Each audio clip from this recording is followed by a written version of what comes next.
Começando mais um Smart Podcast, abra sua mente, amplie suas ideias. Ao meu lado, Adenilson Chalaga. E aí, pessoal, tudo bem? No nosso backstage hoje, Gleice Oliveira. Seja bem-vinda, Gleice. E hoje, Adenilson, estamos recebendo pela segunda vez ela aqui no nosso Smart Podcast. Fala quem é a nossa convidada de hoje. Ela que é psicóloga, especialista em psicologia infantil, Aline Seika. Muito obrigada, agradeço o convite. É um prazer estar aqui com vocês novamente. Da outra vez foi um bate-papo muito interessante, que repercutiu muito positivamente. E eu agradeço muito estar aqui de novo com vocês. Que isso, nós que agradecemos. Vai ser bacana, né, esse bate-papo. A gente tem bastante dúvidas aí, né, pra tirar. Eu agora... principalmente, né, porque agora que minha neném nasceu, tá com 5 meses, semana que vem. Próxima semana já faz 6 meses, então 6 meses. Acredito que tudo começa desde novinho, né? Conta um pouquinho dessa tua trajetória, né? Como que é esse trabalhar com crianças. A gente sabe que não é fácil, né? Até na última entrevista ela tem aqui no canal, galera. Depois vocês vão lá. Uma das primeiras entrevistas do canal, a gente recebeu a Aline aqui. E ela falou também um pouco, né, sobre estar estudando, o que você fez nesses últimos meses aí, desde a primeira entrevista aqui com a gente, do primeiro bate-papo. Como que tá a vida? Continuo estudando, porque a vida do psicólogo é estudar dia após dia. Iniciei a minha pós, agora eu estou fazendo uma pós em análise do comportamento aplicada, que é mais conhecida como ABA, que hoje é, dentro da ciência, a vertente que mais tem evidências científicas comprovadas na atuação com crianças com autismo e com deficiência intelectual. Então, como aumentou muito a nossa procura, como existe hoje, né, uma facilidade maior para os pais estarem chegando em consultório, então aumentou muito a nossa procura com relação a isso. Então, todas as especializações a partir de então são todas voltadas a esse nicho. E a gente até falou sobre isso, sobre como que é esse acompanhamento, né, que você tem desde com os pais, com a criança, até porque hoje tem muitas escolas que querem inserir a criança, né? Tem escolas que já estão se preparando melhor para receber crianças autistas e elas estão, os professores estão sendo preparados, as equipes que trabalham lá. Chega muita família nesse mesmo procedimento de preparar o filho, de ter esse acompanhamento com você para depois ele ser inserido nas escolas também? Geralmente é algo que a gente vai trabalhando, né, em paralelo. Nós vamos já trabalhando desde o princípio, quando a criança entra, a gente já trabalhando as habilidades básicas dela, porque a maioria dela já chega para a gente na escola. Né? Agora, nesse início de ano, uma das maiores demandas que eu estou tendo é visita em escola, para ver como é que a criança está se desenvolvendo lá, como que essa criança vai se comunicar, como que está sendo a socialização dela, o que a gente já pode trazer de intervenção dentro de sala de aula para auxiliar os professores, porque a gente entende também que tem uma sala muito grande e não existe essa possibilidade do professor sentar e ficar somente ali. Então, no que a gente puder auxiliar os professores para que o trabalho deles também seja facilitado, a gente está ali para isso. E também para que ele consiga entender essa criança de uma forma mais adequada. Então, nós entramos dentro de sala de aula, entramos nas escolas, buscando ver quais são as necessidades daquele professor. Como tu comentou, hoje os professores estão buscando uma maior especialização, entendendo melhor o que está acontecendo, mas muitas vezes eu chego dentro das escolas e os professores não têm a menor ideia de como lidar com essas crianças. Então, um tempo que seria pequeno ali para a gente fazer algumas orientações, ver o que está acontecendo, ele acaba se estendendo, porque daí os professores chegam, tá, se acontecer X, o que eu faço? Se acontecer Y, o que eu faço? A gente acaba fazendo uma mediação um pouco maior. Por quê? E eu vejo isso com bons olhos. Mostra que eles estão interessados em fazer um trabalho de qualidade. Porque, às vezes, o que acontecia era, a criança está dando trabalho, não está prestando atenção, está atrapalhando as outras crianças que estão em sala de aula, deixa ele lá no cantinho brincando no baú dos brinquedos. Manda ir para o parquinho. Quando a gente sabe que não é esse o intuito de nós levarmos a criança para a escola. que tem sim uma questão de socialização, que ela precisa estar inteirada com os coleguinhas de sala de aula, mas a parte pedagógica também é essencial naquele momento. Então, a gente precisa alinhar essas duas vertentes ali dentro de sala de aula. E o Adenilson até comentou aqui, o pai e a mãe já começam a se preocupar com a criança desde, né, ali do nascimento, pequeno, né? desde pequenininho. E já vocês têm casos de tratar assim já desde antes de entrar na escola também? Você falou que vocês já acompanham desde quando ela já está inserida, mas esse acompanhamento antes, quando é até mais novo ali, tá de colo ainda, vocês também fazem esse acompanhamento ou tem que esperar um período para poder começar esse acompanhamento com o psicólogo? Se a gente pegar o estudo sobre o autismo, ele é muito recente, né? Então, o que era se pensado, estudado de intervenção há 10, 15 anos atrás, hoje já não é mais válido. 10, 15 anos atrás, essa criança só chegaria para uma avaliação no período pré-escolar. Então, ali, seus 6, 7 anos, iniciaria uma investigação para ver a possibilidade de ter um TEA, né, dessa criança ser TEA. Hoje já não, a gente já consegue vislumbrar desde os bebezinhos os sinais que trazem indícios de que sim, ali pode estar uma criança que é TEA. Então, a gente já consegue ver desde os pequenininhos, embora eles só cheguem para a gente um pouco maiores. O que acontece porque o meu filho, quando estava com 2 anos, 1 ano e meio, ele falava um pouquinho, dele parou de falar, ele andava, parou de andar, né? A gente chama isso de poda neural, que ocorre geralmente em torno de 1 ano e meio. Então, as crianças que não apresentavam indícios, né? Porque algumas, desde bem pequenininha, né? Não tem aquele contato do olho no olho, a gente chama essa criança não corresponde, não tem uma socialização, então aquela criança que prefere ficar um pouco mais afastada. Claro que só isso não é um indício 100% de que seja uma criança, porém já são alguns sinais que a gente já pode estar vendo desde pequenininho. Então a criança às vezes está num desenvolvimento típico, né, normal, dá 1 ano e meio, tem essa poda neural. Aí é a hora que os pais se preocupam. Olha, meu filho estava falando, meu filho chamava mamãe, meu filho chamava papai, né? Alguns até já formando algumas pequenas frases que está ainda ali no início dessa construção. Perde. Aí bate o desespero e os pais agora estão vindo para consultório geralmente com 1 ano e meio, 2, mais ou menos nessa faixa. Mas ainda existem os resquícios daquelas crianças de antigamente que estão chegando hoje pra gente. Então, crianças com 8, 9, 10 anos que estão fazendo uma avaliação agora. Que são crianças que eram tidas como tímidas, crianças tidas como birrentas, crianças que, de alguma forma, não se adequavam ao que estava circulando ela, mas ainda assim não saltava tanto aos olhos. Né? É aquela...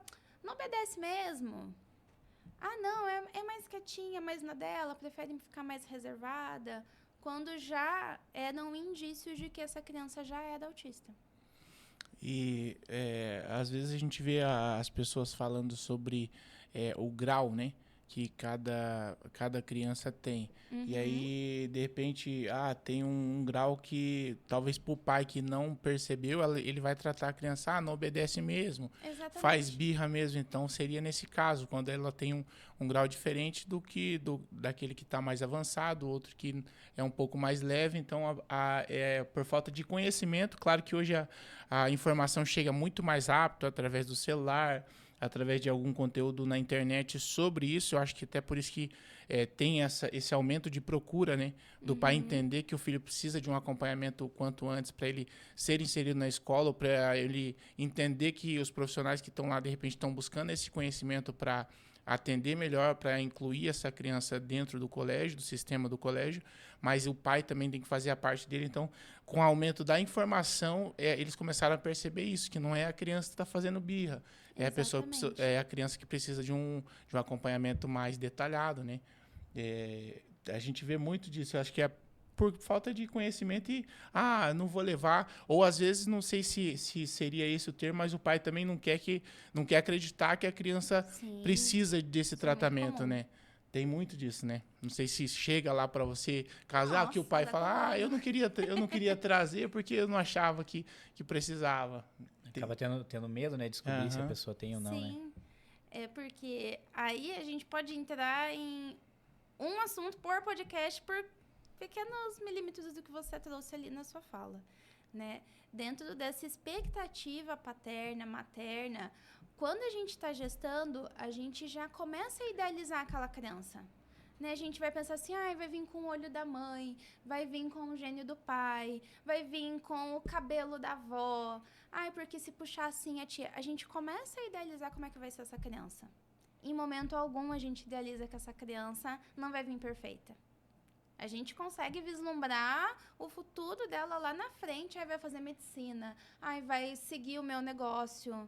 Mas a gente não pensa assim, meu Deus, tomara que seja autista, Senhor, eu sempre quis uma criança autista. Isso não acontece. E quando a gente se depara com essa realidade, ela é muito cruel, né? Porque você entra até numa expectativa de finitude sua mesmo. O que vai ser do meu filho quando eu não estiver aqui? Então, isso gera um sofrimento muito grande para os pais. Então, às vezes, não é que... existe uma negação com relação ao laudo, ao diagnóstico, que sim, às vezes acontece, né? Às vezes você assim, não, porque não é e ponto, acabou. Mas às vezes é o medo de como vai ser lá na frente. Não é que não quer que tenha, não é que não vai lidar com isso, mas é que está pensando lá na frente, como é que vai ser o primeiro dia da escola quando eu não estiver lá? Será que ele vai falar? Será que ele vai conseguir trabalhar? Quando eu morrer, quem vai cuidar dele? Né? Então, enquanto pais, a gente já tem esses pensamentos até lá na frente, mesmo que a nossa criança não tenha nenhuma necessidade especial. Quando os pais se deparam com essa realidade de ter uma criança que exige cuidados especiais, você entra, né, num looping de o que eu vou fazer, como que vai ser, e você entra num desgaste muito profundo, sabe? Entra a exaustão, tanto que às vezes eu recebo os pais no consultório e falo, olha, hoje o teu filho vai ficar aqui, quem vai sentar é você. Hoje eu vou ouvir você. Porque você não está bem, né? Isso geralmente acontece quando chega o laudo, que às vezes a criança vem para a investigação e já começa a fazer as intervenções. Então, já entra com psico, já entra com fono, já entra com TO, já começa a fazer toda aquela gama lá de intervenções. Mas fica sempre lá no fundo de, vai que tá errado, vai que não é. Tô fazendo aqui, mas, tomara que não seja. Quando chega o laudo do neuro, tira o tapete. Aí aquela pessoa se afunda. Então, é o momento em que a gente trata não somente as crianças, né? Muito do meu trabalho é fazer acolhimento de pais, porque se exige esse cuidado com eles, né? Eu sempre falo para eles que tão essencial quanto cuidar da criança, cuidar do cuidador. Porque se ele não estiver bem, por consequência, aquela criança também não vai estar. Porque a gente sabe que, né, até nas questões psicológicas mesmo, emocionais, se eu estou cuidando do meu filho, ainda que seja uma criança típica, e eu não estou bem mentalmente, isso vai se refletir na criança. Né? Se a gente está com problema no casamento, ainda que a criança não saiba o que seja um divórcio, o que seja uma separação, ela entende que algo de errado está acontecendo. Então, às vezes, a gente menospreza essa capacidade infantil de compreensão das coisas. Claro que eles não sabem nomear e expressar.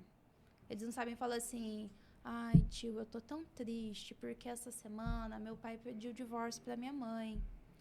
Eu tô tão triste porque minha mãe não tá dando conta das coisas lá na minha casa. Porque ela tá me levando todos os dias para a terapia e não tá conseguindo trabalhar. Então, a gente não tá tendo dinheiro para as necessidades de dentro de casa. A criança não entende isso, né? E se entende, não consegue expressar muitas vezes. Mas ela entende que tem algo errado. Ela entende que tá aquela digamos, Alda, né? Não é uma Alda, mas, digamos assim, existe algo ao redor dela que ela sente que não está bem. Então, as crianças têm essa capacidade. E daí, dentro do que você trouxe ali dos níveis do autismo, como que eles funcionam? Não são algo estático e imutável. É nível 1, vai ser sempre nível 1. É nível 3, sempre vai ser nível 3. Isso não acontece. Pode acontecer? Pode, mas não necessariamente. O que acontece com os níveis do autismo? São os níveis que essa pessoa tem de autonomia. Então, quanto mais autônoma, menor o nível do autismo. Né? Se eu preciso de um suporte 3, um nível 3 de suporte, é porque eu dependo das pessoas para fazer quase todas as minhas coisas. Então, eu preciso de alguém que me ajude a comer, que me ajude a me vestir, que me ajude a tomar banho. Né? Eu não consigo ter uma vida autônoma, eu não consigo levantar de manhã e fazer um café para mim. Então, as crianças, de uma forma geral, já são dependentes por natureza. Né? Elas não têm essa capacidade de vou fazer meu almoço agora. Vou pedir um iFood agora. Não, depende sempre do pai. Então, as crianças dificilmente serão um nível 1. Claro que tem, porque a gente sabe que tem algumas crianças, né, que, embora dependam do outro, conseguem fazer algumas coisas sozinha. Então, esses níveis do autismo, eles podem ir se alterando com o decorrer da vida. Às vezes, o que acontece chega um suporte 3 pra gente, mas, Ali, meu filho nunca vai fazer nada? Ali, meu filho nunca vai fazer faculdade? Ali, meu filho nunca vai trabalhar? Não necessariamente. Né? Nós trabalhamos dentro de consultório para propiciar com que essa criança cresça o mais autônoma possível. Então, ali existe uma intensidade de intervenções num curto período de tempo. Então, eu tenho crianças que vão de segunda a sexta para a clínica. Estão literalmente quase todos os dias da semana ali com a gente. Só não vão sábado e domingo porque a gente não está lá. Né? Estão ali todos os dias por quê? Dentro do ABA, a gente entende que quanto maior o nível de intervenção, quando é criança, quando é menor, lá na frente vai repercutir num adulto mais autônomo.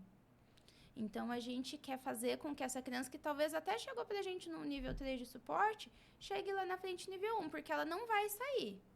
Autismo não é uma gripe que dá e passa, né? Não é uma doença. Tanto que autismo não é considerado doença, é um transtorno. Por quê? Porque não tem cura. A gente precisa aprender a lidar com ele com o passar da vida. Então, a gente vai fazer com que, ainda que seja uma pessoa autista, ela consiga se desenvolver da forma mais autônoma possível. Que legal, que aula, né? Caramba. Só um recado rápido, pessoal. Vocês chegaram até aqui, não se esqueçam, né, de se inscrever no nosso canal, curtir, dar um like, siga nossas redes sociais também, a gente vai deixar as redes sociais dela para você seguir também. Essa é só uma parte, hein? Continua assistindo aí que tem mais coisa, hein? Uma dúvida em relação à questão de idade. Quando que é aconselhado a gente levar a criança à primeira consulta com o psicólogo? Ou eu só levo quando apresentar algum problema? Via de regra, as crianças vão para o pediatra. Uhum. Né? Faz todas as consultas com o pediatra, começa a observar que algo está fora do dito normal. Claro que a gente entende que cada criança tem o seu tempo. Só que às vezes a gente fica esperando lá na frente, né? A criança está com 5 anos, não falou uma palavra, não andou, né? Não tem um contato social, não tem um contato visual. Não, mas está no tempo dela. Não, a gente não pode se prender a isso. Então, a gente não vai ficar se martirizando, fazendo uma competição de meu filho andou antes, meu filho falou antes, meu filho isso antes. Mas só que a gente também não pode ir para outra vertente de não, vai fazer no tempo dele, tá tudo certo. A gente notou que algo está errado nessa criança. Não necessariamente talvez errado, mas diferente. Né? Você vê que outras crianças do seu círculo já estão andando, já estão sentando, já estão firmando o pescoço, já começam a ter uma interação social com adultos, com outras crianças. Você percebe que às vezes essa criança não tem o interesse adequado pelas coisas de uma forma com a sua função correta. Então é aquela criança que, em vez de estar pegando um brinquedo para brincar, está pegando um elástico de dinheiro para brincar o tempo todo. Né? É aquela criança que, em vez de estar indo brincar com os amiguinhos, se isola totalmente de pessoas ao redor dela. Prefere ficar sozinha. Embora o ficar sozinha não necessariamente é ruim. Porque nós temos, por característica, muitas vezes, ser mais extrovertido ou mais introvertido. Então, eu preferir ficar sozinha não necessariamente é um problema. Mas se você vê que está trazendo prejuízos, via de regra existe um prejuízo sobre essa vida, é a hora da gente procurar uma ajuda. Tô vendo que não tá andando, não tá falando, algo tá diferente. Eu tô vendo que, nossa, mas a filha da minha vizinha não sei o quê. Ai, porque as crianças que a gente tem lá na igreja são assim. Porque as crianças que estão ali na minha família, nos meios em que eu circulo, são muito diferentes. Opa, acende uma chavezinha. O que eu costumo falar para os meus pais tá com dúvida? Não fica com a pulga atrás da orelha. É melhor você ir lá, fazer uma avaliação e não ter nada, do que você passar o resto da vida. E se? Se martirizando o tempo todo. Ou procurar um profissional muito tarde, né?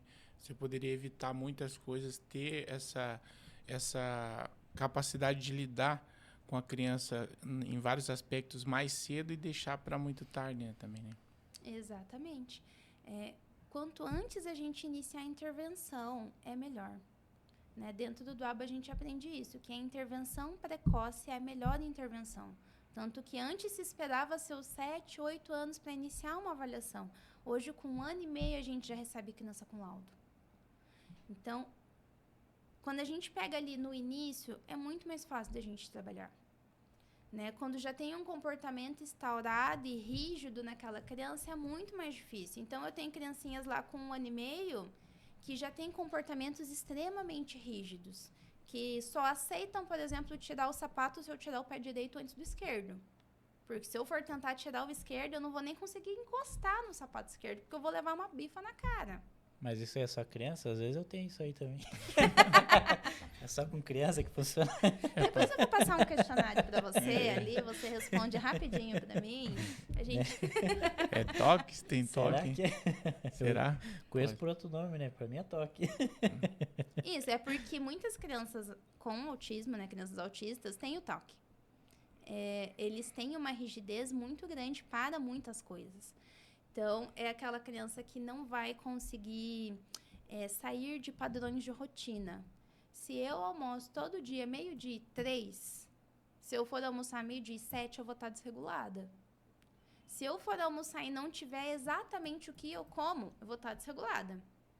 Só que entram dentro de todos os aspectos, quando que a gente faz eu faço uma devolutiva para os pais, que ela tem, no mínimo, 15 páginas. E de tudo muito resumido. Porque são inúmeros itens que a gente vai avaliando, tanto de habilidades que essa criança tem que ter adquiridas, como de barreiras comportamentais que podem estar influenciando isso. Dentre elas, o toque. Né? É uma criança que tem uma especificidade muito rígida. Eu só consigo comer se for no meu potinho do carrinho azul. Porque se for no potinho do carrinho azul escuro, eu não como. Né? Aí entram também as seletividades alimentares, né? Todos esses padrões muito rígidos de comportamento, que são muito comuns. E isso reforça ainda mais a questão que a gente tinha falado no início, né? Do pai ter esse cuidado, porque a criança que vai ser inserida na escola ou já está, ela vai pegar um ambiente totalmente diferente. E daí você citou aqui um exemplo, né, simples de um prato azul. Aí chega lá na escola, todos os pratos são verdes. E o pai já tem que ter essa atenção. De repente tem que levar um material para a criança utilizar só aquele na escola, para ela não ter aquele momento de ficar agitada. Tem vários tipos de comportamento que a criança vai apresentar se não for cumprido aquela rotina dela.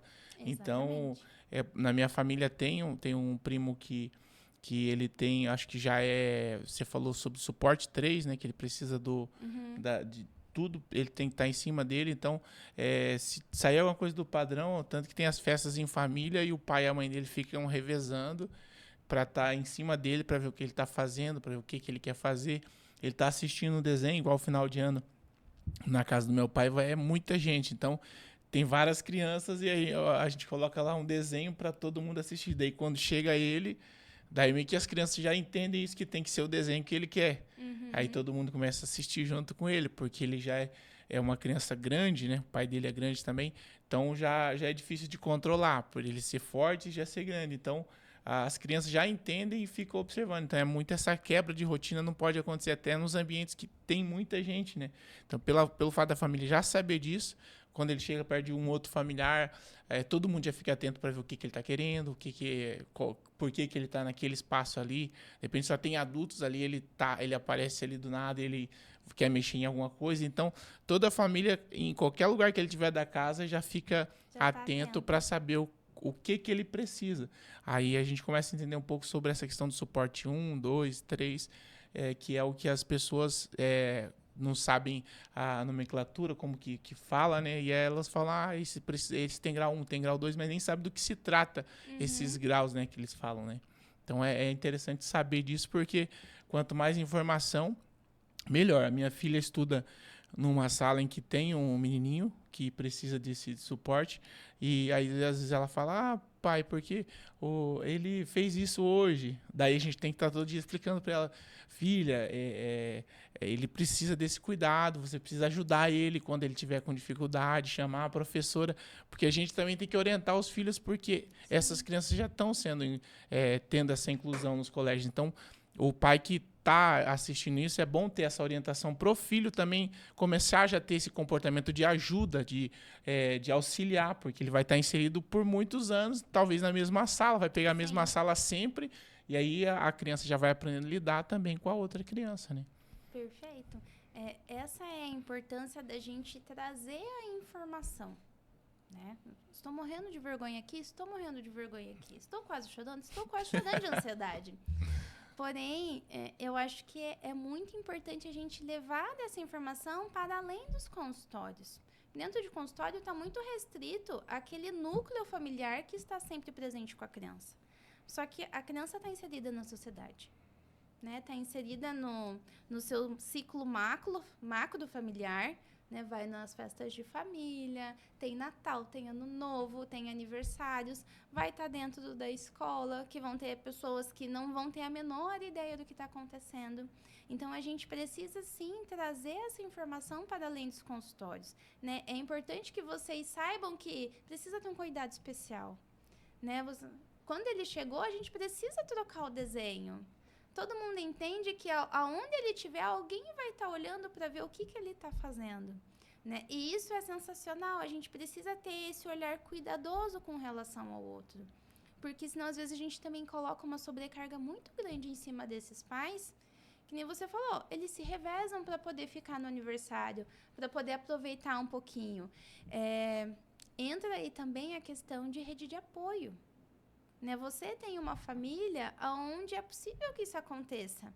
Quantos e quantos pais eu recebo no consultório que não saem para absolutamente nada? Fala assim, qual foi a última vez que você saiu?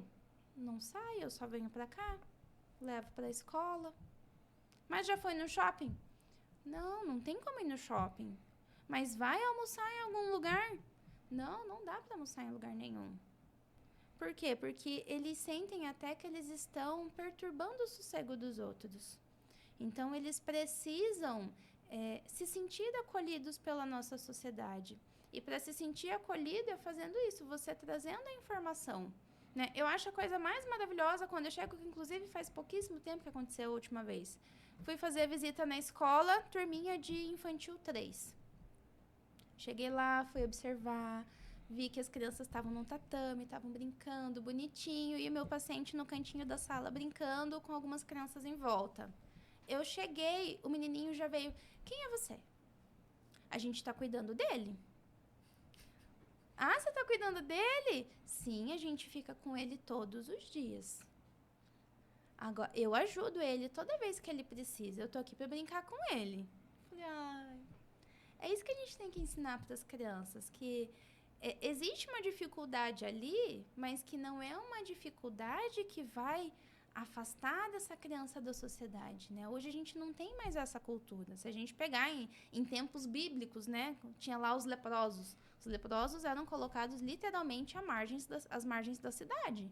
Ficavam para fora dos portões da cidade, porque eram pessoas que não poderiam estar dentro do convívio. Hoje a gente não pode mais fazer isso. Hoje a gente tem que entender que o mundo não gira ao nosso redor, embora a gente queira, embora a gente deseje. Existem pessoas que têm necessidades diferentes das nossas. E a gente precisa acolher e abraçar essas pessoas da mesma forma.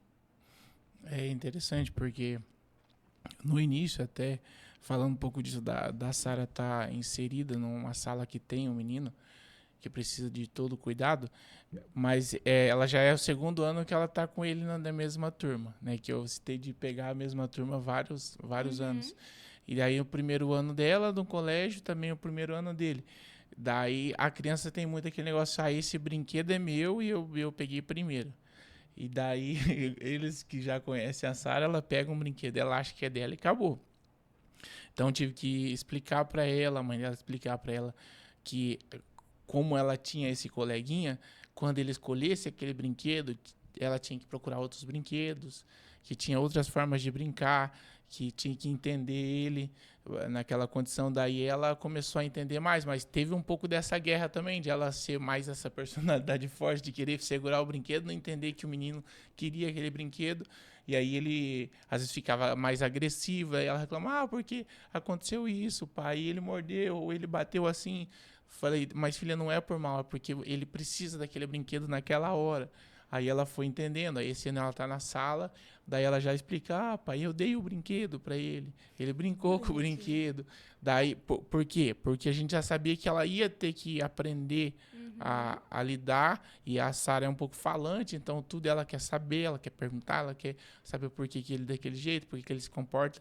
E aí a gente, com essa questão que eu falei da informação chegar mais rápido através do celular, da gente ter essa informação mais aqui na palma da mão, então a gente vai tendo esse conhecimento para até educar os filhos que estão inseridos nesse ciclo, né, das crianças que precisam desse apoio. Então é interessante você falar, porque eu lembrei disso, que a Sara, no começo, foi difícil de fazer ela entender, mas com 3 anos ela está aprendendo muita coisa ainda, né? Sim. Mas é uma criança ainda. A gente espera um comportamento adulto das crianças. Isso não existe. Criança é criança. Criança está aprendendo a dividir, né? Ela passou por uma situação que para ela estava sendo complicada. Para ela era mais dificultosa. Mas ainda assim ela conseguiu entender do porquê daquilo e se movimentar de uma forma diferente. Então o que aconteceu com a amiguinha, inclusive auxiliou ela, porque ela tinha essa dificuldade. E é uma dificuldade muito comum a todas as crianças, né? A criança não saber dividir, a criança não saber brincar junto com outra criança. Então, é no meu tempo, do meu jeito, da minha forma. Se não for desse jeito, sumam daqui. Ou eu vou fazer vocês fazerem do meu jeito. E a criança precisa aprender a lidar com isso. Inclusive as crianças autistas, né? Muito do meu trabalho dentro da psico, né, trabalhando essa parte comportamental, é ensinar essas crianças a esperar, é ensinar essas crianças a compartilhar, a fazer uma troca de turno, a ter uma convivência em sociedade em que tudo não precisa gerar ao redor dela o tempo todo, porque o mundo não é assim, né? A Sara já teve que aprender com 3 anos que o mundo não é assim. Então, a gente precisa ir ensinando, e as crianças vão aprendendo isso de pequenininhas mesmo, né? Então, ela está na idade certa de aprender isso e não tem problema nenhum ela ainda não saber. Ela ainda está na idade de aprender. A gente precisa ir ensinando. Se está com o teu de 6 meses, já está aprendendo também. Está entendendo o quê? Agora, provavelmente, a fase dele é dele ou dela? Dela. Dela chorei. Minha mãe veio. Vou chorar. Então, a criança então, entende assim, que... Ela é muito boazinha, se ela chorar é porque tem algum problema, ou tá com fome, ou aconteceu alguma coisa. Mas ela já faz as dela já, pra mostrar que é ela que manda. A gente acha que a gente manda nas crianças, mas não é. Ela já sabe já que é ela que domina ali. Mas é porque essa é a primeira forma de comunicação da criança, é o choro. A criança não nasce assim, mulher, venha trocar minha fralda. Esse dia a gente tava conversando sobre isso, né? Imagina se criança já nascesse falando. Seria muito mais Como é fácil que seria? pra gente. Seria muito mais fácil. Eu falei, aí, vai me trocar ou não vai? Tô cagado aqui. Mas aí ia criar também tem um lado bom que a gente fala da comunicação, que seria mais aberto, mas também teria a questão de a gente achar que ela precisa ser independente mais cedo. Ela já sabe o que, entendeu? Então, eu acho que Deus faz as coisas certas para você criar esse instinto de pai, de cuidado, de proteção, de conhecer, de saber o que a criança quer, de entender o tipo de choro, se é de mamar ou se é que precisa trocar a fralda. Então, Deus sabe o que faz. Hoje mesmo eu estava conversando exatamente isso com a mãe de uma dos meus pacientes, porque ela é grandona. Ela tem 5 anos, ela é quase meu tamanho. O que não é muito difícil para a minha altura. Mas ela tá pegando aqui em mim já. Ela tem 5 anos. E ela tá falando assim, eu preciso lembrar que ela ainda tem 5 anos. Que ela ainda é uma criança, embora ela seja uma criança grande. Porque acontece exatamente isso. A gente espera um comportamento diferenciado de uma criança que a gente tem como mais madura, né, como maior. E a gente precisa entender que não, criança é criança. E tem que ser criança. Hoje a gente está tirando muito cedo a infância das crianças. A gente entrega um celular na mão deles e acaba toda a interação, acaba todo esse momento dessa criança estar descobrindo o mundo que está ao redor dela. Dela entender que, gente, nossa, olha que legal eu pôr meu pé na areia. Aí chega pra gente a criança lá em consultório que acha que tem um transtorno sensorial. E não é, porque a criança não tolera essas novas texturas, não é por conta de um transtorno, é porque não teve contato. Olha, ali, nossa, ela tá muito diferente, a gente tem notado que a gente foi no mercado e ela chorou por conta do barulho, né? Deve ser autismo, porque eu vi que as crianças assim, as crianças assado, e as crianças têm essa questão com som, eu vou comprar um abafador. Você sai com seu filho? Não. Quem vive na sua casa? Eu e ela. O que você faz? Você escuta música, você assiste série? Não, é tudo um silêncio. É óbvio que a criança não vai se acostumar a barulho. E não é por uma questão de um transtorno. É porque ela não foi exposta a esse estímulo novo. Então, a gente precisa trazer para essas crianças essa oportunidade. A infância é isso. É a oportunidade dessa criança estar conhecendo o mundo que está ao redor. E a gente está querendo adotizar as crianças, colocando ela em 150 aulas diferentes, né? Embora não seja contra uma aula extracurricular, fazer uma atividade física. Mas eu já recebi mães que falavam assim, Aline, eu estou muito preocupada. Eu falei, por quê? O que está acontecendo? Não, porque tal dia, das 6 às 6h30, minha filha não tem nada para fazer. Mas todo dia, das 6 às 6h30, né? É muito pouco, inclusive. Não, só esse dia. Então, uma vez na semana, a criança, por 30 minutos, não tem algo já pré-determinado para ela. E a mãe está extremamente preocupada. Eu acho que é um pouco dessa rotina de correria, que o pai acaba querendo aplicar na criança a mesma correria que ele tem, é até um pouco delicado isso, mas é até para, não sei se esse seria o termo, mas cabe também, se livrar de ter que estar o tempo todo cuidando da criança. Porque ele acaba colocando essa questão de, eu vou ocupar a mente dela, vou deixar ela...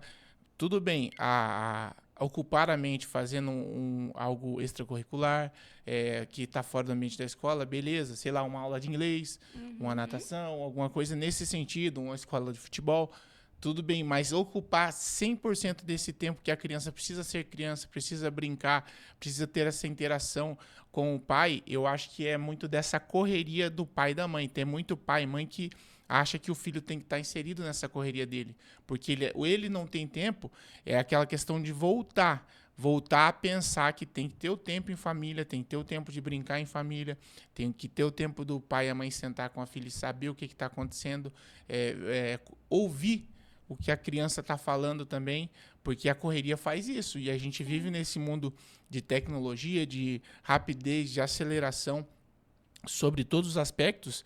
E é esse cuidado que o pai e a mãe precisa ter para que não venha a desenvolver outros tipos de transtornos psicológicos que dependa de repente de fazer um acompanhamento por causa dessa correria. Eu acho que a longo prazo isso é prejudicial à criança. Pode ter crianças que vão se desenvolver mais cedo, aí entra aquela parte que a gente já tinha falado de querer adultizar a criança, porque isso também faz parte de preencher o tempo dela. Vai fazer isso.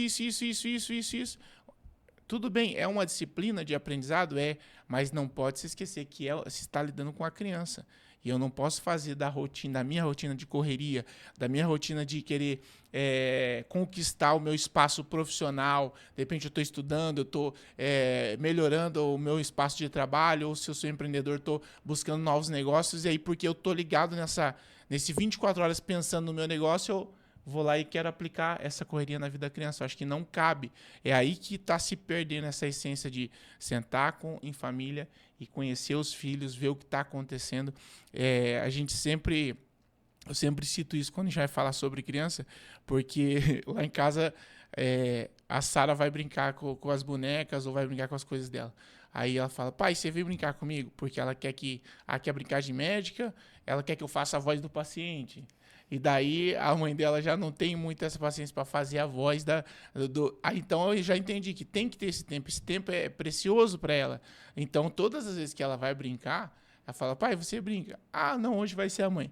Ah, mãe, eu não quero brincar disso, porque outras brincadeiras a mãe dela ela já tem essa identidade. Essa brincadeira eu quero fazer com a mãe, mas essa tem que fazer com o pai. E tem momentos que somos nós três juntos brincando de alguma coisa. Ou vai fazer uma cabaninha, ou vai fingir que está acampando dentro de casa. Por quê? Porque a criança precisa ter essa interação. Se a gente for deixar por conta só da nossa correria, a gente não tem esse tempo.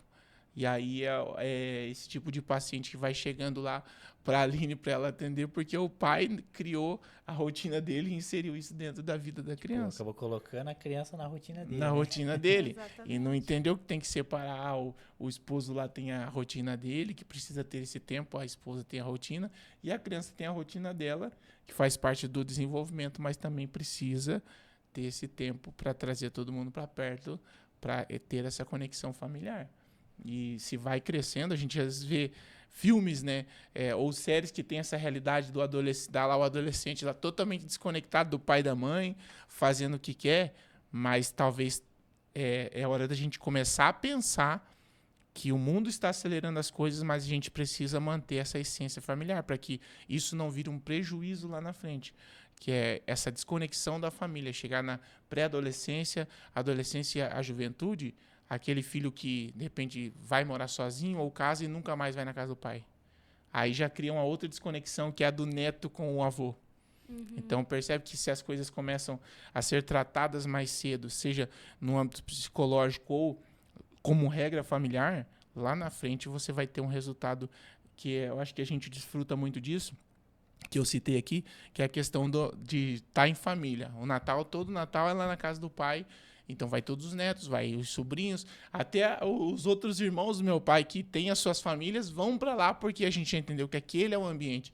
Esse ano eu levei o Adenilson para lá e a Jéssica para passar e ver um pouco da loucura que é. Não sei como cabe tanta gente dentro bastante gente, de uma casa. Mas o negócio é essa essência de estar todo mundo envolvido, de ter o sobrinho, de ter o primo mais novo, e a gente tá todo mundo inserido, daí ter essa questão do nosso primo que é autista e a gente tá todo mundo cuidando ao mesmo tempo. Então, a gente tem que começar a observar isso cedo, para que no início ali da trajetória da criança, lá na frente a gente tenha um resultado de essência familiar um pouco mais construída, mais definida, né? Você acaba tendo uma família mais unida, né?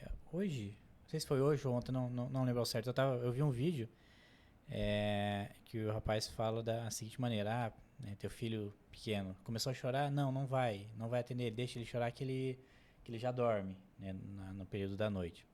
Beleza, você faz isso por algumas semanas, a criança acostuma, acorda, não chora, vai e dorme. Daí ele completa e fala, beleza, daí como que você quer que teu filho de 15 anos, que tá tendo um problema, venha conversar com você, sendo que quando ele tinha 2 anos, você já tirou isso dele, dizendo que não, você pode chorar, pode se espernear, fazer o que for, que eu não vou te ajudar. Então, é isso que acaba acontecendo na sociedade hoje em dia, né? A pessoa, não, quero meu filho independente, quero que meu filho, né, saiba se virar sozinho, beleza. Mas e quando ele precisar, quando ele tiver um problema muito grande, quem que vai ajudar ele? Né? Nós estamos falando, quando você é adulto, beleza, né? Você se vira sozinho. Mas e quando você é uma criança, é um adolescente, como é que você vai resolver seus problemas? Sem, né, sem que os pais intervenham aí nesse assunto, né? Então, eu sou totalmente contra isso. Se a minha neném começa a chorar, eu já subo, vou ver o que ela quer, pego no colo. Ela não dorme comigo, né? Isso é fato. É só a mãe dela que consegue fazer ela dormir. Eu tento, mas não tem jeito. Porque, assim, eu até falo pra minha esposa. Falo, amor, eu não vou conseguir fazer ela dormir. Porque quando ela me vê, é bagunça. Ela me enxerga como, não, eu vou fazer bagunça com meu pai. Agora a mãe pega? Não, eu sei que eu tenho que dormir. Então se eu vou, ela começa a se espernear. Sim, ela já identificou isso aí. Vamos E ela não dorme. Não dorme de jeito nenhum. Eu deito com ela na cama. Só ele que acredita, né? Não, a mãe fala, ele não aguenta ficar. Ela fala, ai meu Deus, lá vem ele de novo com ela. Depois ela vai assistir a entrevista e vai falar, olha lá. Você não aguenta 5 minutos com a criança. Fala, mas amor, ela não quer dormir. Ela precisa dormir, você sabe? Comigo ela não vai dormir. Tipo, daí ela sobe, pega a criança no colo e dorme. Fala, então, o problema tá onde? Se eu tô falando e comigo ela não dorme, porque ela não dorme mesmo. Daí você já pegou isso de regra e tá utilizando, né? Mas não é tática. Né? É tática. É legal a gente falar sobre isso, porque, igual você citou, né, Aline, que às vezes você tem que sentar o pai e a mãe para conversar. É por causa disso, né? Acho que dessa questão de o pai também entender que ele tem que se conectar. Ele tem a correria, tá exausto, que gera, até aquela hora você tinha falado sobre isso, e eu esqueci de citar, que gera essa necessidade de proteção. Sempre, né? Que daí a pessoa não quer que o filho seja autista, mas ela, quando descobre, porque levou tarde, aí ela ativa esse modo proteção total e todo mundo tem que ficar cuidando o tempo inteiro e ela começa a se preocupar de uma forma tão excessiva que ela gera esse cansaço, né? Se você tiver o comportamento certo, você vai saber falar com mais propriedade, mas se você tiver o comportamento adequado, saber o que a criança quer, você vai tirando essa pressão de ficar o tempo todo olhando, sabendo que tem momentos que ela vai estar brincando, tem momentos que ela vai estar só naquele canto, tem momentos que ela vai mudar de direção, vai querer estar lá na sala fazendo outra coisa. Então, tem muito isso também, né, lá no teu consultório, né? Oxa, dá foda. Simplesmente pai que não quer fazer o filho dormir. Tem bastante também. Não. Já falei, ela pegou isso como regra. É a tática. Se ela me enxerga, opa, agora eu vou fazer bagunça com o pai. Da bagunça. E não dorme de jeito nenhum. Dela quer... É até um sapo, porque daí eu pego, vamos deitar, meu amor, vamos dormir. Deita ela no meu colo. Não, dela fica se espremendo assim pra levantar. Tem que ficar de frente, olhando pro escuro, olhando só. E fazendo as bagunças dela. Não deita de jeito nenhum. Eu falo, amor, ela não deita. Olha aqui, como é que eu vou fazer ela dormir de pé? Uma vez, na verdade, eu peguei essa aqui, ela tava muito cansada. Eu peguei ela no colo, dela de pezinho, porque ela não deitava de jeito nenhum. Daí ela deitou no meu ombro, daí dormiu.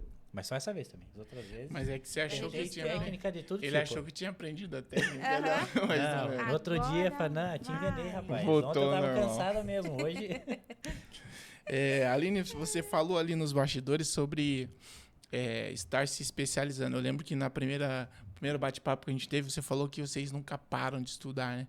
E uma informação bem relevante que você falou sobre os pais ter essa informação agora é mais recente, muita informação é recente, né? E como que está sendo assim essa especialização nova? Você falou e agora você está inserido nisso, de estar se especializando também para melhorar o teu atendimento, o conhecimento, né? A gama de conhecimento na tua área, né? O que eu entendo por mim quanto mais eu estudo, eu vejo que menos eu sei. Porque além de ter muita coisa para a gente estudar, já hoje vai se atualizando com pouquíssimo tempo. né? Que nem a gente comentou antes da questão de intervenção, da questão de avaliação. Num período muito curto de tempo, se a gente pensar em tempo de mundo, em pouquíssimo tempo, isso já foi mudando de uma forma muito rápida e muito drástica, né? Coisas que se faziam há 10 anos, hoje não se fazem mais, né? Antigamente era aceitável para treinar a criança a sentar, eu enfaixar ela na cadeira, né? Eu vou grudar a cara dela para ela poder olhar para mim, para ter esse contato visual. Hoje, coisas que não são aceitas. Então, existe um mundo de informação que, embora a gente tente acessá-lo o tempo todo, a gente vê que ele está sempre crescendo, ele está em constante crescimento. Então, dentro dessa área que eu estou, né, de todas, acredito, não existe essa possibilidade de agora eu estou bem, agora eu sei, agora eu só vou. Não existe isso. É o tempo todo, olha, tal teste agora foi revalidado. Teve uma nova população que foi estudada e a gente precisa revisar isso agora. Então, mudou o teste, mudou a forma de intervenção. Ela vai se modificando de uma forma muito constante. E a gente precisa sempre estar antenado com tudo isso, né? Há pouquíssimo tempo a gente descobriu que um teste que a gente usa muito mudou. E a gente precisa trocar para o novo. Então, existe essa necessidade constante de busca de aprendizado, de entender que talvez daqui a 10 anos a gente consiga sim fazer um exame laboratorial e consiga investigar, né, questões genéticas envolvidas no autismo que eu vou conseguir saber desde o nascimento. Desde lá do pré-natal, a gente vai fazer um exame e a gente já vai conseguir ver se essa criança é autista, se essa criança não é.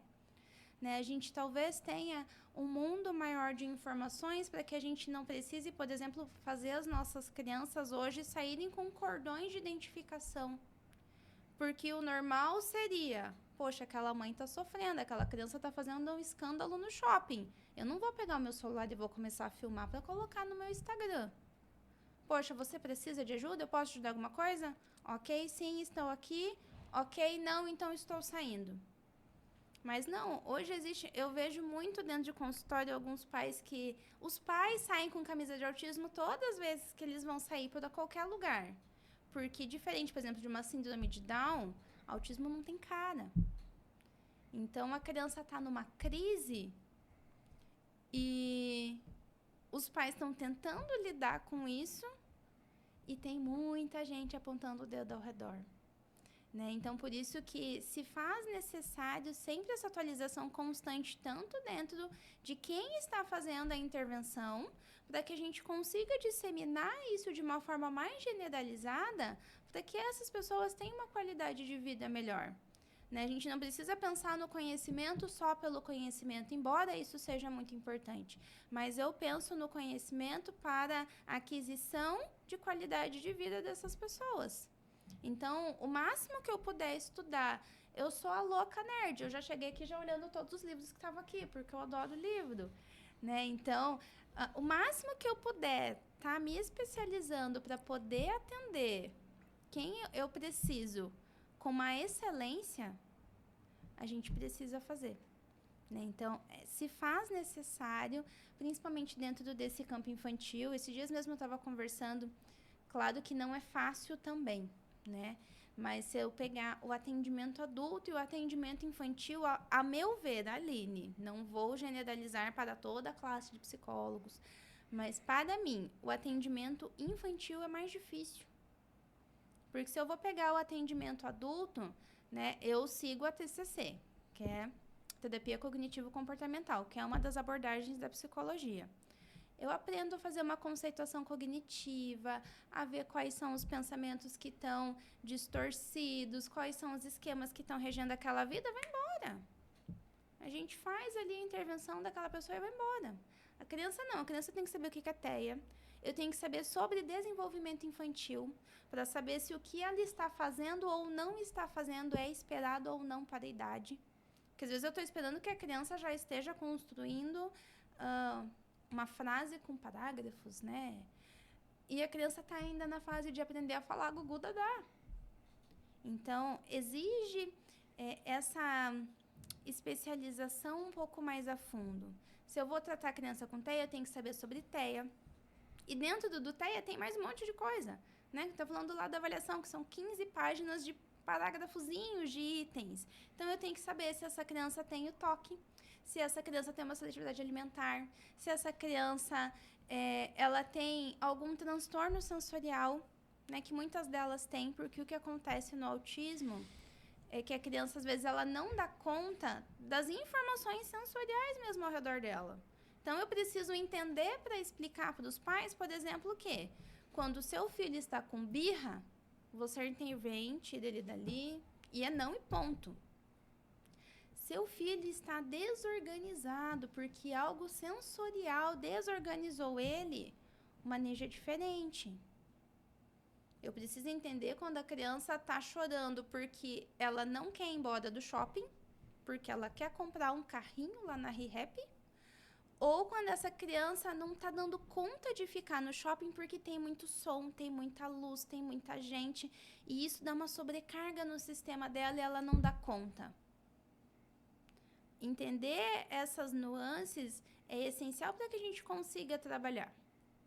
Então, por isso que o atendimento infantil, ao meu ver, ele exige um pouco mais desse apuro, dessa busca. Claro que a gente sempre precisa estar buscando constantemente novas coisas que estão vindo, novos testes, novas formas de intervenção, novas formas de entender o que está acontecendo.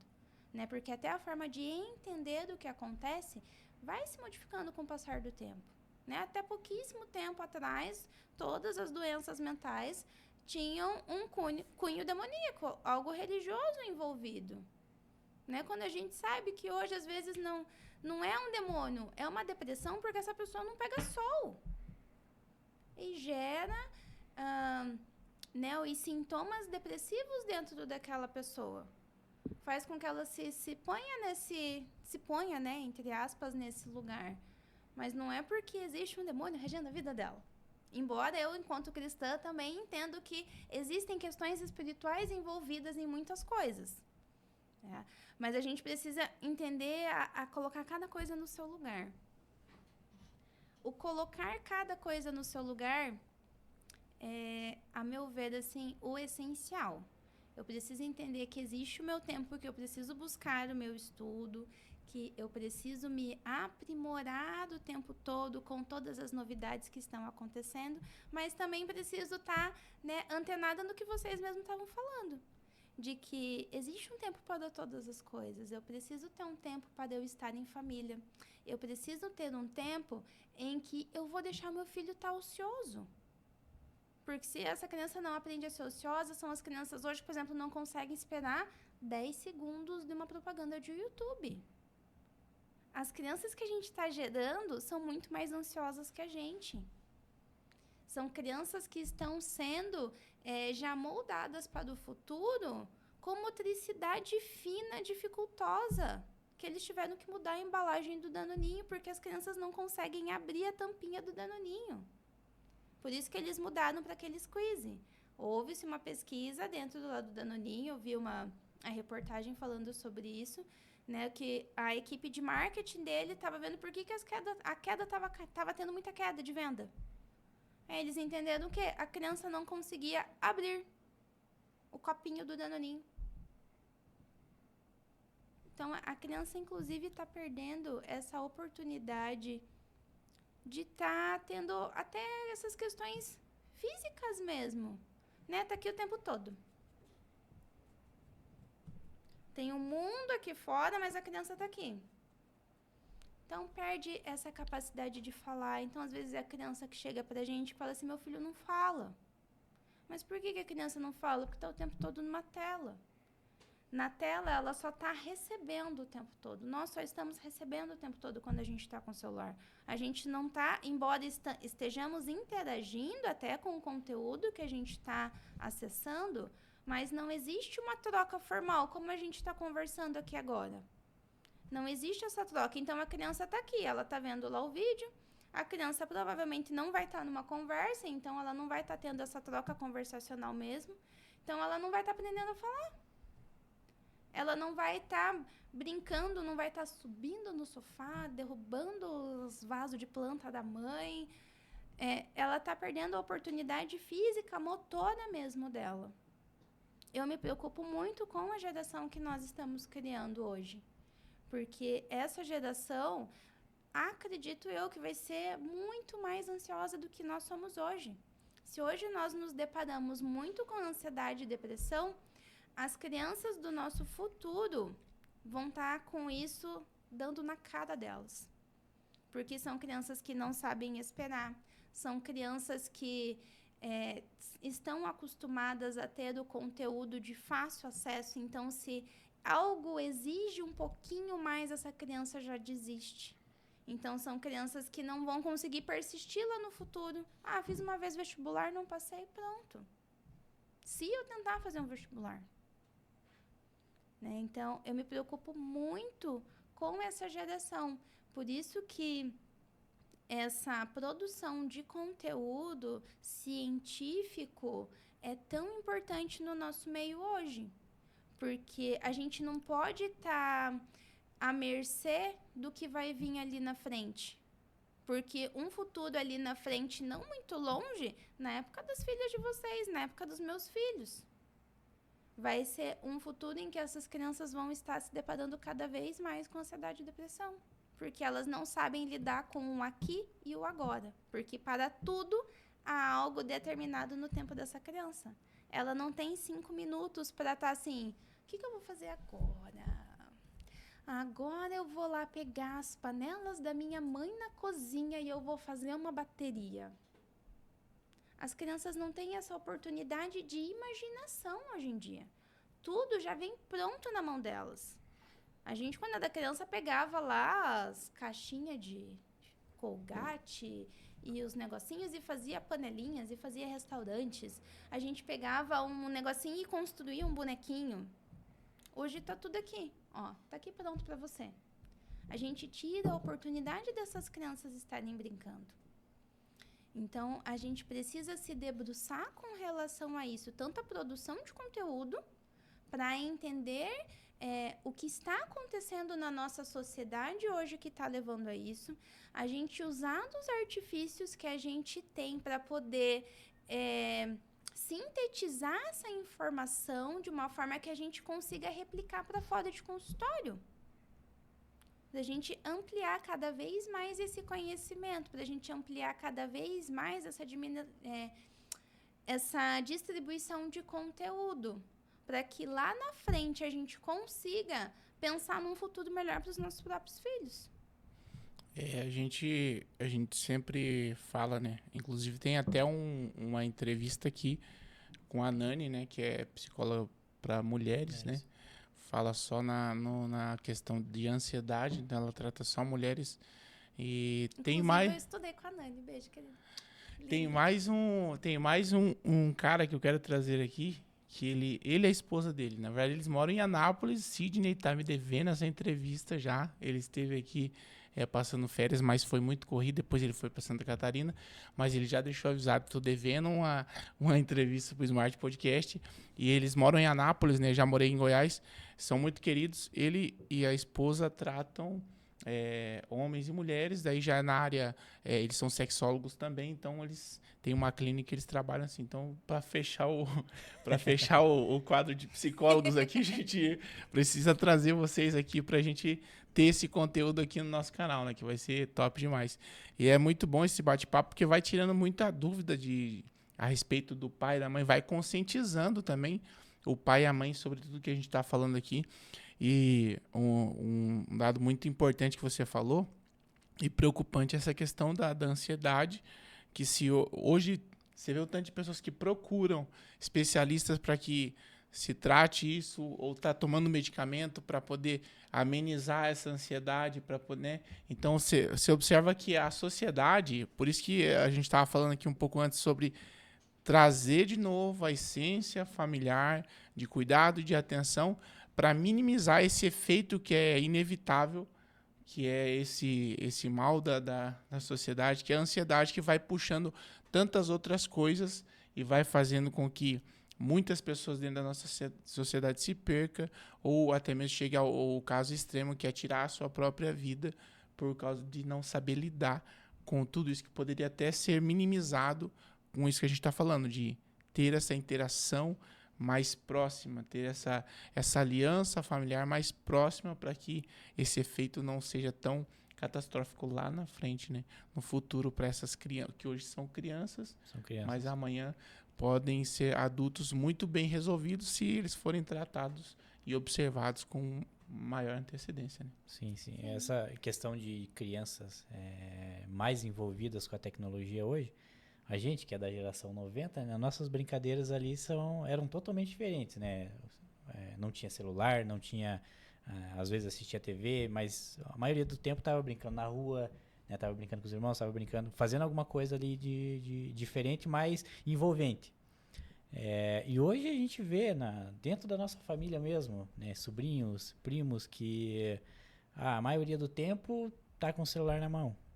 Tipo, tem três piás ali, ao invés de brincar os três, não. Cada um com o celular na mão. É até engraçado, né, quando se diz, estamos tirando a brincadeira das crianças. Hoje em dia você olha uma criança sentada ali, você vai ver o que ela está assistindo, outra criança brincando. Sim. Entendeu? Tipo, uma brincadeira realidade. saudável, né? A questão que você coloca ali, vou pegar as panelas da minha mãe e fazer uma bateria. Tipo, a criança tá vendo outra criança fazendo isso, né? Então, eu não entendo, né, o que motiva o pai, de repente, a fazer isso com a criança, sendo que, eu tô aqui, né? Eu não vou dar um celular para ela, vou brincar com ela, vamos fazer uma bagunça, né? O exemplo que o Wallace, né, trouxe aqui, vamos fazer uma barraquinha, né? Vamos fazer de conta que estamos acampando dentro de casa, entende? É algo que cativa muito a criança e traz um desenvolvimento melhor, né? Você consegue movimentar a mente da criança numa brincadeira saudável, né? Muito melhor do que, de repente, colocar alguma coisa para ela assistir e fique aí que eu vou fazer qualquer outra coisa. É que, na verdade, a sociedade abraça a novidade, né? Esse é o grande... abraçar a novidade. A gente praticamente atravessou 2 décadas sem ter essa tecnologia tão presente. Por causa das dificuldades da vida, de não ter esse acesso a ter um celular tão cedo, né? Porque não tinha, né? Não tinha essa tecnologia que tem hoje. E quando tinha, provavelmente, eu sempre falo, eu fui ter meu celular quando eu fui trabalhar e ter o meu emprego para eu separar um valor todo mês para comprar um celular. Isso aí a pessoa já passou quase 2 décadas para acontecer isso. Na maioria do tempo, a gente sempre cita assim, eu lembro do tempo que a sociedade não precisava de celular para se divertir. Porque a gente sempre inventava alguma coisa. O jogar bola na rua era interessante. O aproveitar que os primos vão estar em casa e inventar uma brincadeira nova, porque eles não vão estar ali todo dia. Ou para a criança que é filho único, mas que tem outros primos. Na casa do outro tio tem 3, 4 primos. Quando ele vier para brincar, que legal, hoje estaremos em 5, vai dar bom a brincadeira. Então, a gente passou praticamente 2 décadas desse comportamento dentro das famílias. Mas como a sociedade tem essa questão de abraçar novidade, e aí o que a sociedade abraça hoje? A tecnologia. Essa questão que a Aline falou sobre estar pronto. Você citou aqui a propaganda, a galera de marketing percebendo que estão vendendo menos porque a criança está tendo que ter esse imediatismo de eu quero tudo pronto, eu quero agora. Eu não quero ter essa dificuldade de ter que puxar a pontinha ali para abrir o potinho. Ela não quer ter, ela quer ter facilidade. Então, esse abraçar novidade tem muito a ver com essa questão de o pai também achar que para ele também é fácil entregar algo pronto.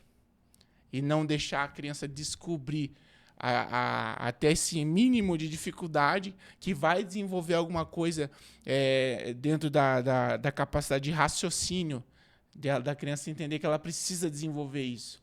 Então, são vários aspectos da sociedade que são culpa dos pais, aplicando para a nova geração e achando, e tem muita que ela fala, porque no meu tempo não tinha isso, para mim era... agora para vocês hoje tudo é fácil. Sim, é fácil, Porque a tendência com o crescimento de tecnologia, de desenvolvimento das coisas que a gente utiliza no dia a dia, é ser mais fácil. Mas aí você pega essa fala, no meu tempo não tinha isso e agora é mais fácil. Tá, mas o que você está fazendo para que a criança desenvolva essa capacidade de raciocínio? É fácil, mas eu quero ver o que você consegue fazer. Ah, é fácil, eu vou facilitar mais ainda. Então não vai entregar o potinho fechado para ela abrir que já tem uma lapela para ela puxar. Não, vou deixar já aberto para ela. Entendeu? São coisas mínimas, mas que o pai vai facilitando. E aí entra tudo naquela questão que a gente já disse aqui no início, de a rotina, eu não querer que esse tempo que eu tenho para ensinar algo simples para a criança tome o tempo da minha rotina, que é muito acelerada. Então, esse abraçar das facilidades que a sociedade fez está produzindo essas crianças dependentes, ansiosas, e aí vai desenvolvendo transtornos que, a longo prazo, para a sociedade hoje, que pegamos já um pouquinho da tecnologia e estamos tendo que lidar com adultos ansiosos, depressivos, e o número, infelizmente, é um número que a gente não gosta de falar e nem de ficar dando audiência para isso, mas o número de pessoas que têm tirado a própria vida por causa de ter vivido uma vida de não saber esperar, de querer não saber resolver as suas questões, não desenvolver o resolver as coisas. Então, é isso que a gente está te chamando a atenção aqui hoje. É para olhar para a nossa geração, a geração que está nas nossas mãos. Então, por que dessa informação? Porque de ter hoje a Aline aqui e outros psicólogos que já passaram por aqui, é de ter essa informação em conjunto para que a gente transforme a próxima geração em pessoas mais saudáveis, que tenham, não percam ainda mais essa essência de estar junto, de se preocupar com o outro, de não ser uma sociedade egoísta, de o pai entender a importância dele em cada minuto da vida do filho e saber também ensinar o filho a desenvolver as suas questões pessoais para que ele se torne uma pessoa de caráter bom para a sociedade e as pessoas que vão estar à volta dele, né? Mas é porque ela vai crescer, a criança cresce influenciada, né? É o espelho dos pais. Então, o que o pai e a mãe faz dentro de casa, a tendência da criança fazer vai ser a mesma coisa. E entra a questão, os pais não participam da rotina da criança, ela vai ver o que acontece para fora. Hoje, no celular, você consegue ver o mundo, você consegue ver o que está acontecendo fora. Então, até brinco, né? Caramba, a gente, né, quando nascemos, demoramos quase um mês para abrir o olho, né? Hoje a criança já nasce ali, só não fala, né? Mas colocando só no não fala story, ainda, cheguei. mas caramba. Então, assim, hoje em dia tem crianças de 8, 10 anos que faz dentro da tecnologia, dentro do meio da tecnologia, mais coisas do que eu. Entende? São pessoas, assim, são crianças que conseguem, sei lá, tem uma facilidade ali imensa. Então, o que você não mostra dentro de casa, ela vai procurar para fora, né? E hoje em dia tá na palma da mão, né? É um celular. É por isso que a gente tá falando aqui dessa questão de desenvolvimento da criança e trazendo uma especialista que trata crianças lá. Por quê? Porque a gente não quer que se torne esse gargalo nas clínicas, nos lugares de tratamento. A gente quer que, de fato, essas crianças que vão receber o tratamento da Aline sejam crianças que, de fato, precisam desse acompanhamento mais aprimorado, mais refinado de um especialista. Não crianças que foram mal acostumadas e que agora estão sendo levadas a um psicólogo porque o pai contribuiu para que ela se desenvolvesse assim também, né? É esse alerta que a gente está puxando aqui hoje. O alerta e cuidado, né? Porque não dá para seguir dessa forma, porque a próxima geração são as crianças que estão vindo agora. Sim. A gente não vai viver para sempre. Entendeu? Então, como que vai ser a vivência delas e como que vai ser as crianças delas também? Sendo que vai ser uma rotina totalmente diferente, vai ser um mundo totalmente diferente, né? Uma maneira de se lidar. Claro, a gente vem evoluindo, né? É importante essa evolução, né? Em questões de costumes e tudo mais. Só que até que ponto vai ser uma evolução, digamos que válida, né? Saudável? Entende? Será que vamos evoluir todo mundo para a tecnologia? Entendeu? Será que vamos virar robôs? Vai se tornar cada vez mais raro. Até teve uma vez que a gente tava na frente da casa, né? Sim. Lá jogando bets. Tinha criança que nunca tinha jogado bets Não na sabia nem o vida. que Eles não era. devem nem saber hoje o que é Bets. Não deve nem saber o que é, né? Eu tive que explicar o que era um orelhão, pra que significava um Pra orelhão. que é aquilo? E se você pensar que a gente falou sobre isso, a gente falou, a criança fica assim, né? Na tela o tempo inteiro. Aí um dia tinha um sobrinho que tava jogando lá um joguinho de pipa, né? No celular. Aí eu falei, ali foi o cúmulo do perder a essência de ser criança, porque o que era legal? O legal era tá lá, era pegar uma Você garrafa. sentir, né? Exatamente, Você preparar a sua linha, comprar uma seda colorida lá pra fazer, porque antigamente tinha essa questão artesanal de você preparar pra você poder ir lá Tinha todo brincar. esse trabalho. Aham. E hoje a gente não vê muito disso, né? A gente vê espaços, tem até um espaço, acho que é em 4 Barras, que é um pipódromo, que vai lá o pai e o filho vai brincar. Pô, que espaço legal, cara, de ter esse espaço pro pai ir lá com o filho, mostrar, ensinar ao filho aquilo que ele fez muito na infância. Mas até quando a gente vai deixar com que essas coisas fiquem extintas? Muitas sociedade. brincadeiras vão se acabar, né? Vão se extinguir por conta disso, né? Porque não tem esse passar pra frente, né? O que eu fazia na minha infância, eu não vou passar pro meu filho. Mas às vezes, né, é interessante, é saudável. Poxa, Sim. eu lembro que quando eu era criança, caramba, quando chegava final de semana, era o dia inteiro brincando. Do horário que acordava ali até o horário da mãe chamar pra dentro.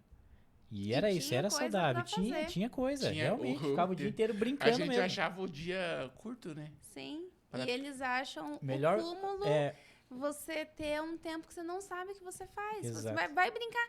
Mas brincar do quê? Pelo amor de Deus, inventa alguma coisa pra você brincar. Mas eu não sei, não tem nada aqui pra eu poder brincar. Daí prefere pegar o Fazer celular. imaginação. Aí pega o A celular. melhor época que a gente tinha era no horário de verão, né? Que daí Não, escurecia daí mais escurecia, tarde. Nossa, exatamente. aquilo ali era maravilha, hein? 7 horas ainda tava de Nossa, dia. o Hoje sol eu- tava Sim. né, no alto ainda, era maravilhoso. era o horário mais esperado do. E hoje a gente não vê isso, né? Não vê porque na nossa região não tem mais, né? Não, mas eu acho que E esse não ano vê vai ter. mesmo. E não vê mesmo, né? Mas é legal a gente falar sobre isso porque vai trazer memórias para muita gente que vai assistir depois. E talvez é a oportunidade de resgatar essas memórias e a gente entender mais as nossas crianças, né? A Aline que trata várias crianças de vários conceitos familiares. Imagina qual que é a gama de conhecimento que ela tem sobre cada aspecto, né, familiar que acaba vindo esse conhecimento, né? Poxa, essa família lida assim e eu vou precisar fazer tem muitas famílias que eu acho que devem aparecer com aspectos parecidos, né, de comportamento. A gente fala que só mudam de casa. Porque as histórias vão se repetindo de uma forma muito grande. A gente recebe em consultório, por que isso acontece comigo? Por que só eu sou assim? Né? Nos pensamentos internos. Mas a gente começa a trazer que aquilo é a realidade de muitas pessoas. São padrões de pensamento que estão difundidos entre a nossa sociedade, né? Entre a nossa cultura. E a gente precisa entender que não acontece só com a gente. Que a grama do vizinho também está ali, também precisa ser olhada, também precisa ser cuidada. A gente precisa ter esse olhar trazendo que acontece comigo, pode acontecer com o outro, e juntos a gente pode construir algo novo disso. A gente pode parar de pensar nas nossas crianças como, eu só tive, né? Que não é este o pensamento, claro, mas a gente pensar, eu vou ter e eu não vou parar para nada. Eu vou ter e vai ter que acompanhar da minha rotina. Né? Eu vou ter e vai ter que fazer conforme eu desejo. E não é esse pensamento que a gente tem que ter. A gente precisa entender que a criança tem que ter o espaço de ser criança. A gente está te dando, bate muitas vezes nessa tecla hoje, a gente está te dando a oportunidade da criança de ser criança. A gente está tentando adultizar essas crianças de uma forma muito precoce. As crianças vão jogar pipa no aplicativo do celular. mas elas não vão pôr o pé para fora de casa para poder pegar a linha, pegar a seda, pegar a vara lá de fibra de vidro, para poder construir a sua pipa, para fazer um desenho que quer, pegar aquelas sacolas gigantescas que a gente roubava tudo do mercado, para picotear tudo, para fazer a rabiola. A gente tá te dando toda essa oportunidade da criança. Quando a gente até vai levar soltar pipa, tá aqui pronta, vai lá. Daí já se formou um novo nicho, né? Que é as casas que vendem pipa Exatamente. pronto, o cara chega lá e pega tudo pronto. E detalhe, né? Tipo, ela é mais evoluída, né? Fibra de vidro, né? A vareta ali. Na nossa época a gente ia no mato catar bambu, fala né, assim, mano? não vai parecer que a gente tem 50 anos. Mas tinha que caçar bambu, achar o bambu, deixar Afinava secar. a varetinha ali certinho. Aí era um pouco mais difícil, mas teve essa época também da fibra de vidro, né? De ser mais facilitado. Era mais facilitado, mais Mas resistente também, né? era mais trabalhoso. Mais trabalhoso. Mas é interessante, tudo isso é válido para que as famílias entendam esse bate-papo nosso. E, Aline, a gente até falou ali nos bastidores que o nosso intuito aqui sempre, a gente fala isso, o nosso intuito no Smart Podcast além de trazer o conhecimento sobre aquela profissão, sobre o que a pessoa faz, pelo teu nível de conhecimento e sobre você estar se especializando. Ninguém vai se especializar numa profissão que tá de saco cheio, que não quer fazer mais.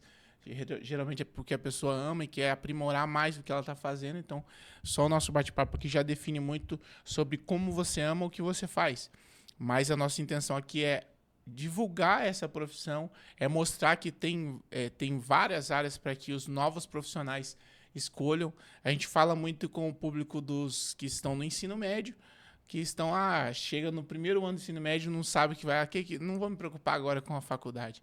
Aí tá no terceiro ano do ensino médio, não escolhi. Daí chegando na formatura do ensino médio, Ainda não sabe uma galera já definiu a sua faculdade, o que vai fazer, já tá se preparando, já tá fazendo um cursinho e ele tá ali ainda perdido. Então, qual que é o teu recado sobre a tua profissão? Qual que é o teu recado para essa nova geração de psicólogos que vão sair daqui uns anos? E fica à vontade nessa câmera aqui, pode falar e deixar o seu recado de experiência de vida, o que você deixa para eles. Falou, olhar para a câmera, né? Eu já lembro do que eu tô falando. Tava tão tranquilo. O que eu deixo, né, para essa geração que está se constituindo hoje, que está pensando na psicologia como uma futura forma de ciência e profissão, que existe um campo muito grande para a gente estar atuando hoje dentro da área infantil, dentro da área, né, dos adultos, como ciência de uma forma em geral, construindo conhecimento, fazendo as pesquisas, trabalhando em loco, né, dentro de consultórios, dentro das empresas, na parte organizacional. Existe uma gama muito grande. Né? Se a gente se deter somente aqui na área infantil, a gente tem um nicho muito vasto e que hoje está crescendo cada vez mais. E eu vou olhar para vocês. Está crescendo cada vez mais. A gente consegue ver que conforme o conhecimento vai se constituindo, vai aparecendo novas questões, a gente consegue observar o quanto a gente ainda não sabe nada sobre isso. E quanto a gente pode intervir mais assertivamente com relação a isso. Então, dentro hoje de consultórios, a nossa dificuldade hoje é conseguir gente para trabalhar. A gente está precisando, por exemplo, de fono lá no meu serviço. A gente ficou um bom tempo procurando psicólogo. Porque não existe gente especializada hoje para atuar dentro, né, dessa área que eu atuo hoje, que é a área infantil, que é a área que trabalha com aba. Então, pelo amor de Deus, se formem logo. A gente precisa de vocês. As crianças precisam de um atendimento especializado, né? E a gente precisa difundir mais isso, porque as pessoas nem conhecem. Quando eu saí da faculdade, eu não sabia o que era aba. Né? Muito por cima, lá longe, virando a esquina, eu tinha ouvido sobre autismo. Eu fui me deparar com essa realidade quando eu entrei dentro de consultório. Quando eu comecei a ver chegando uma, chegando duas, chegando 10, chegando 20, chegando muitas crianças, que a gente tem fila de espera para atender. Hoje eu não tenho horários disponíveis. Todos os meus horários estão preenchidos. E existe uma fila de espera para poder atender comigo hoje. Porque não existe hoje pessoas especializadas nessa área. É uma área extremamente difícil? Sim e não. Né? Se você está fazendo algo que você gosta, ainda que seja difícil, você vai meter a cara e vai fazer. Né? Ainda que você queira sair correndo para as montanhas porque você está cansada, exausta, você vai continuar fazendo. Então, ainda que seja difícil, para mim é muito gratificante. Eu poder ver aquela criança que semana passada me mandou um beijo. Uma criança que não tinha imitação motora nenhuma. Uma criança que é não verbal, que não tem contato visual. E ela olhou para mim quando eu falei com ela e me mandou um beijo sozinha. Né? A gente vendo assim, Ali, eu consegui fazer uma viagem em família. Né? Eu sou a pessoa que está dentro de consultório, mas que continua sendo humana. Né? Embora a gente atue com o rigor científico, com as técnicas apuradas, né? Até tem uma abordagem da psico que fala que quando você for encontrar uma alma humana, você seja apenas uma outra alma humana. Se eu não me engano, é o Jung. Mas é exatamente isso. A gente se depara alma com alma dentro de consultório. Então, para mim, é muito mais assim... Claro que os boletos, né, movem a nossa vida hoje em dia... Mas para mim é muito mais gratificante eu chegar lá e eu ver uma mãe emocionada vindo falar comigo, porque ela conseguiu fazer uma viagem com a família. Porque ela ouviu o filho falar a primeira vez, o filho com 5 anos. Dela me mandar mensagem de madrugada, Aline, olha esse vídeo, o que está acontecendo aqui? A criança está tendo um comportamento novo, está tendo uma nova conquista, está conseguindo avançar. Hoje ele comeu, que pra gente é algo automático, algo que às vezes a gente não dá valor porque a gente tá comendo aqui. E para aquela família, o sentar para comer não existia, porque aquela criança tem uma seletividade extrema e não come. Aí ela me manda mensagem de madrugada, olha o que ele acabou de comer. Daí depois ela fala assim, desculpa, é 3 horas da manhã, agora que eu vi, mas eu fiquei muito empolgada, né? Esse tipo de situação é o que me brilha os olhos. É o que eu vejo que, ainda que seja difícil, ainda que tenha muita coisa para a gente estudar, ainda que tenha muita coisa para a gente fazer, a gente consegue ver a mudança na vida daquela, não somente daquela criança, mas daquela família de um modo em geral. Né? As comemorações na recepção são maravilhosas. Assim, hoje meu filho conseguiu não sei o quê. Todas as mães estão lá super felizes. A gente vibra junto. Então, participar dessa aquisição, para mim, é muito honroso. Eu vejo isso, assim, como um privilégio que eu tenho dentro da minha profissão. Estar, sim, né, sanando as minhas necessidades. Mas, para mim, é extraordinário eu poder entrar em consultório. Até já me dá, entrar em consultório e eu ver aquelas mudanças tão significativas. É você ver que o que você faz a diferença na vida de uma pessoa. O que você faz muda a vida de uma pessoa. E às vezes é em pequenas coisas. Essa semana eu estava tratando um paciente que não estava querendo dormir na própria cama. Que é básico. Mas para aquela família estava sendo um problema. Né? Entramos com toda a intervenção. Ele dormiu 3 dias no quarto dele. São pequenas conquistas, mas que a gente consegue ver indo se construindo, formando uma pessoa. A gente olha a criança que chegou pra gente, que não conseguia fazer nada. Às vezes não conseguia sentar, não conseguia ter um contato, não conseguia ter uma interação, não conseguia... Estava somente passiva naquele mundo que estava ao redor dela. Hoje ela já chega, ela já dá beijo, ela já dá abraço, ela já pega a minha mão, que é daquela criança que estava chorando no colo. Ela já pega a minha mão e ela vai andandinho bonitinho para dentro do consultório. Isso para mim é o que me salta, é o que faz o meu coração fazer assim, uhul, aí eu acertei, né? Então, se você está procurando uma profissão hoje que para você é importante em que você consiga fazer do bem na vida de outra pessoa, você consiga modificar a vida de outra pessoa, a psicologia pode estar ali entre as top mais. Claro que tudo que a gente faz afeta a vida do outro, mas às vezes a gente não consegue ver o impacto tão grandioso sobre a vida de outro do ser humano. E dentro da psicologia a gente consegue fazer isso, a gente consegue mensurar como uma pessoa entrou no nosso consultório, sendo adulta ou sendo criança, e como ela está hoje. E às vezes, num longo espaço de tempo, que eu tenho pacientes que estão comigo há anos, e eu tenho pacientes que estão há 3, 4 meses. E nos dois a gente consegue mensurar já essas modificações.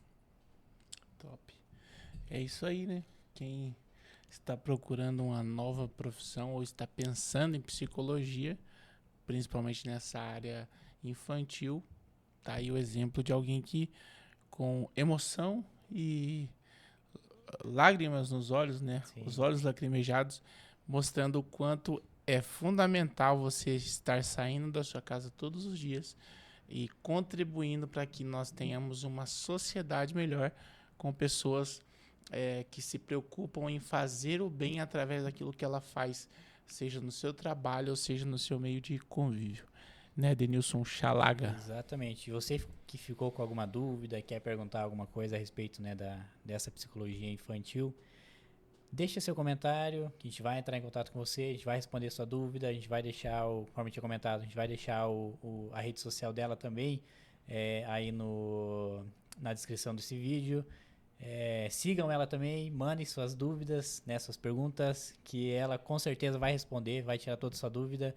E se precisar, né, você que mora na região de Curitiba, Pinhais, precisar de um atendimento pro seu filho, já manda mensagem para ela também.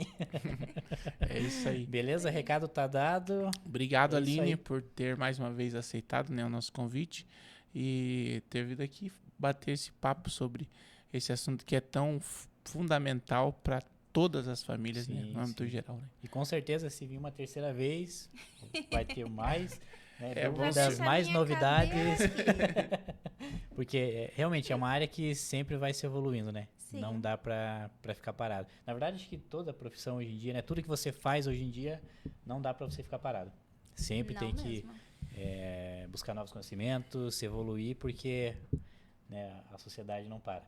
Beleza? É isso aí, pessoal. O recado tá dado. Muito obrigado. Valeu! Valeu, tchau. Tchau, obrigada.